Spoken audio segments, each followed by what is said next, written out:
सन्माननीय व्यासपीठ आणि सर्व महाविकास आघाडीचे कार्यकर्ते,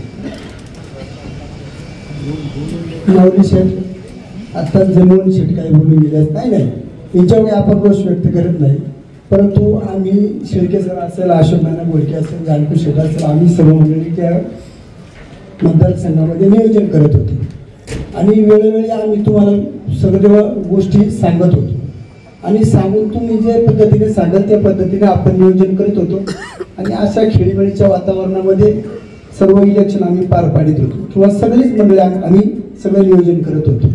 आणि मोहन शेट्टी असं किंवा एखादा माणूस जर नियोजन करत असेल आणि जर अशा पद्धतीने जर बोललं तर त्या माणसाला वाईट 100% वाटणार किंवा असं कार्यकर्त्यांनी बोलू नये किंवा जो काही विषय असेल तो माऊली शेठ असेल, चेअरमन असेल किंवा महाविकास आघाडीची जी समन्वयक असेल त्यांच्याशी चर्चा केली पाहिजे. कोणी कार्यकर्ता असू आपण जर एकामेकाच्या गळ्यामध्ये हात घालून जर इथून पुढच्या इलेक्शन जर लढलो तरच आपण सक्सेस होऊ. मी एक सामान्य कार्यकर्ता आहे.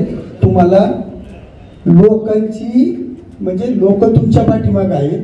आता म्हणजे शेट्टी जे सांगितलं आपण नियोजनाला कमी पडलो, आपण खरोखर घर ते घर जायला पाहिजे होतं. आपण तिथं काय झालं मुळातच आपल्याला 9-10 दिवसच मिळाले, काहीच आपल्यामध्येच आपल्याला मिळ नाही राहिला. तुम्हाला माहिती म्हणून सांगतो काही झालेलं नाही. आजही आपण 100% निवडूनच आलेलो. काय काय झाले हे आपल्याला समजत आहे. दादा तुम्ही निवडून आले जमाई तो काही विषयच नाही. 5 आणि 6 हजार म्हणजे काहीच नाही. 100% आपण निवडून आले, काळजी करायचं काही कारण नाही.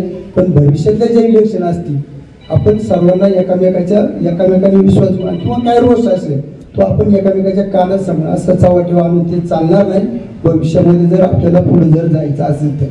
धन्यवाद. यानंतर सन्माननीय माऊली शेठ